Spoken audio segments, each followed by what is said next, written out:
मुन्ना रो रहा था। राजू और किशोरी का एक छोटा सा लल्ला हुआ था। उन्होंने उसका नाम कृष्णा रखा था। कृष्णा बहुत प्यारा था। गांव के सभी बच्चे उसे देखने आते, उससे मिलने आते और उससे खेलने के लिए आते। एक दिन पड़ोस की चाची रत्ता उस छोटे से लल्ला कृष्णा के लिए जुराबे बनाकर लाती है। ये देखो, मैं तुम्हारे लल्ला के लिए, कृष्णा के लिए बहुत प्यारी जुराबे बनाकर लाई हूँ, पहना दे इसे जरा। हाँ हाँ चाची, क्यों नहीं, आपने इतने प्यार से जो बनाई है। किशोरी बड़े प्यार से उन जुराबों को लल्ला को पहना देती है। चाची भी खुश हो जाती है। अरे चाची, बहुत सुंदर जुराबे बनाई हैं आपने। बैठिए, मैं आपके लिए चाय लेकर आती हूँ। किशोरी चाची को चाय पिलाती है और कुछ देर बाद चाची अपने घर लौट जाती है। शाम को जब राजू लौटकर घर आता है तो लल्ला को देखकर बहुत प्यार करता है और अपनी पत्नी को एक थैला देते हुए कहता है, अरे किशोरी, ये देखो, आज लल्ला के लिए बहुत सारे कपड़े और जुराबे लेकर आया हूँ। सर्दियाँ आने वाली है ना। अरे आप भी जुराबे ले आए। ये देखो, आज जो लल्ला ने पहना हुआ है वो तो पड़ोस वाली चाची लेकर आई थी। अरे वाह, ये तो सच में बहुत खूबसूरत है। लेकिन इस समय तो ये मेरा प्यारा लल्ला अपने पिता की लाई हुई जुराबे पहनेगा। लाओ लाओ, निकालो थैले से। राजू फटाफट नई जुराबे अपने लल्ला को पहनाकर खाना खाने बैठ जाता है। दोनों पति पत्नी आराम से खाना खा रहे थे, तभी छोटा नन्हा कृष्णा जोर जोर से रोने लगता है। अरे ये इतना रो क्यों रहा है जी? क्या पता, तुम फटाफट खाना खाओ और उसे सुलाओ। राजू और किशोरी पूरी रात जागते हैं, लेकिन उनका लल्ला कृष्णा चुप होने का नाम ही नहीं लेता। तभी पड़ोस की चाची आवाज सुनकर उनके घर पहुंच जाती है।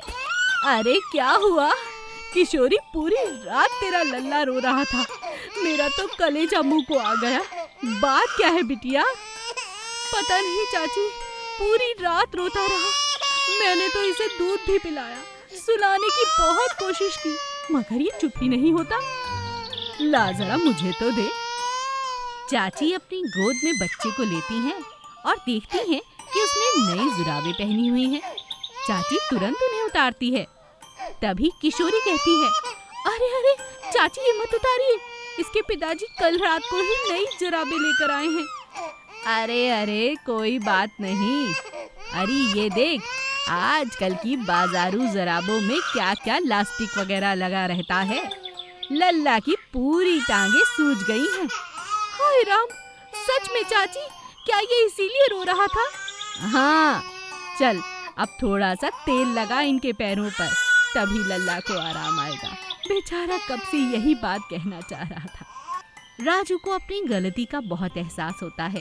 चाची जाते हुए कहती है, तभी तो कहते हैं बड़े बुजुर्गों के हाथ के बने नरम नरम कपड़े अपने बच्चों को पहनाओ, उनसे उन्हें कोई दिक्कत नहीं होगी। कल मैं लल्ला के लिए और जुराबे बना कर ले आऊंगी।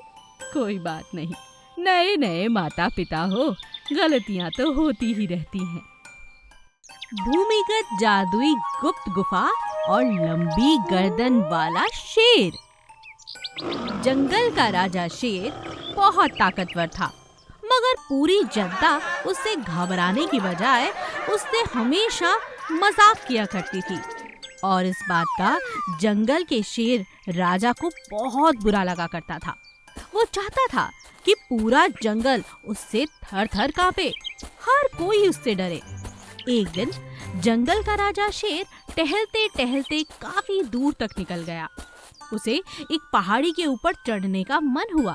वो पहाड़ी के ऊपर चढ़ा। अभी वो पहाड़ी के ऊपर चढ़ ही रहा था कि अचानक उसका पैर फिसला और वो एक गुफा में जा पहुंचा। गुफा एकदम सुनहरे रंग की थी। हर जगह से हीरे, मोती, जवाहरात दिखाई दे रहे थे। अरे वाह, आज घूमते घूमते ये सुनहरे रंग की गुफा जो देखने को मिल गई, ये तो मजा आ गया। आज तक मैंने इतनी खूबसूरत गुफा नहीं देखी। लगता है ये कोई आम गुफा नहीं, बल्कि बहुत खास गुफा है। अभी तभी राजा शेर अपने आप से बातें कर ही रहा था कि उसके सामने एक बड़ा सा शीशा आ जाता है। जैसे ही राजा शेर अपना चेहरा उसमें देखता है, उसकी गर्दन लंबी हो जाती है। अरे ये क्या? अरे अरे मेरी गर्दन इतनी लंबी कैसे हो गई? राजा शेर पूरी गुफा का चक्कर लगाता है, मगर उसे वहाँ कोई नहीं मिलता। अब इतनी बड़ी लंबी गर्दन लेकर वापस घर कैसे जाऊं? फिर उसके मन में एक उपाय आता है। ये अच्छा तरीका है, अब तो मुझसे हर कोई डरेगा। मैं कोई साधारण सा शेर नहीं, लंबी गर्दन वाला हूँ। अब तो वापस जाकर सबको डराऊंगा।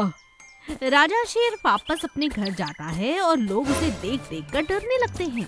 अब पूरा जंगल उसका मजाक नहीं बल्कि उसके डर से थर थर कांप रहा था। राजा शेर बहुत खुश था, मगर शाम होते होते धीरे धीरे उसकी गर्दन छोटी होनी शुरू हो जाती थी। इस बात का पता जंगल के जानवरों को ना पता लगे, इसीलिए वो चुपचाप शाम होने से पहले पहले अपनी गुफा में वापस लौट जाता था। एक दिन राजा शेर का फिर से दिल हुआ कि वो सुनहरी गुफा में वापस जाए।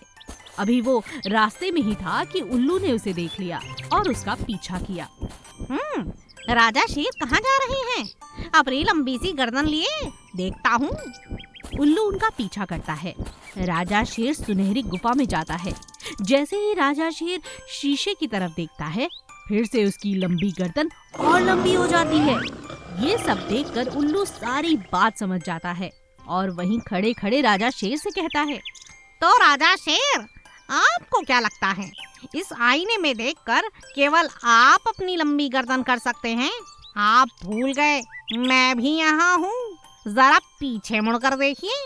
इतनी देर में उल्लू सामने आ जाता है और जैसे ही वो शीशे में देखता है, उल्लू की गर्दन भी लंबी हो जाती है। राजा शेर उल्लू को समझाता है, देखो देखो, ये बात किसी को मत कहना। नहीं बताऊंगा, मगर आप ये अत्याचार बंद करिए। डराने की जरूरत ही क्या है, प्यार से भी तो रहा जा सकता है महाराज। अच्छा ठीक है, मैं तुम्हें अपना सेनापति नियुक्त कर दूंगा और जंगल के किसी जानवर को नहीं डराऊंगा। अब चलो, वापस चलो मेरे साथ। जैसे ही राजा शेर शीशे की तरफ से अपना मुंह हटाता है, उसकी गर्दन फिर से वापस सही हो जाती है और दोनों उल्लू और शेर जाकर जंगल में पहले की तरह रहने लगते हैं। सोना नाम का एक बैल था, जिसकी पत्नी कुछ ही समय पहले गुजर गई थी। अब उसने एक नई शादी कर ली थी, मगर उसकी पहली पत्नी से उसका एक बछड़ा था, जिसका नाम था गोलू। गोलू बहुत प्यारा था और अपनी माँ से बहुत प्यार करता था, लेकिन अपनी माँ के खो जाने के कारण वो हर किसी में अपनी माँ की छाया को ढूंढता था। मगर दूसरी माँ आ जाने के कारण अब गोलू से वो प्यार नहीं करती जितना उसकी अपनी असली माँ किया करती थी। अब सोना बैल भी बहुत ज्यादा व्यस्त रहने लगा और वो अपने बेटे पर बिल्कुल भी ध्यान नहीं देता था। एक दिन सोना की नई पत्नी गाय रमोना अपनी बहन को अपने घर बुलाती है। रमोना की बहन माँ बनने वाली थी। वो सारा दिन उनके साथ बैठी बातें करती है। यह सब देखकर गोलू बहुत खुश होता था और अपनी मौसी के पास जा जा कर बैठता था। यह बात रमोना को जरा भी पसंद नहीं थी। जब देखो मेरी बहन के पास आ जाता है, जा खेल कहीं और जाकर, यहाँ आने की जरूरत नहीं। अब ये माँ बनने वाली है, बहुत जल्द हमारे पास सुंदर सा एक बछड़ा होगा और तू तू तो अपनी माँ जैसा है, जरा भी अच्छा नहीं लगता मुझे, चल हट। गोलू की सेहत भी दिन प्रतिदिन बहुत बिगड़ती जा रही थी, मगर उसका प्यार रमोना की बहन के लिए बढ़ता ही जा रहा था। रमोना की बहन भी आते जाते उसे दूध पिला दिया करती थी और उसे बहुत प्यार किया करती थी। एक दिन रमोना बाजार कहीं काम से चली जाती है और उधर पीछे से रमोना की बहन के पेट में तेज दर्द उठने लगता है। अरे गोलू, जाओ जरा दीदी को बुला कर ले आओ। गोलू इतनी बात सुनते ही अपनी सौतेली माँ रमोना को ढूंढने के लिए जंगल की तरफ जाता है और अपनी माँ को लेकर वापस लौट आता है। पूरे रास्ते रमोना उसे डांटती रहती है। अगर ये बात झूठ निकली ना तो तुझे आज रात का खाना नहीं दूंगी, समझा? मगर रमोना जैसे ही घर पहुंचती है तो अपनी बहन को तड़पता हुआ देखकर उसे गोलू की बात पर यकीन हो जाता है। वो तुरंत डॉक्टर को बुलाती है और उसका इलाज करवाती है। होश में आने के बाद रमोना की बहन उससे कहती है, आज अगर तुम्हारा बेटा गोलू ना होता तो मैं मर जाती दीदी। रमोना को अपनी गलती का एहसास होता है।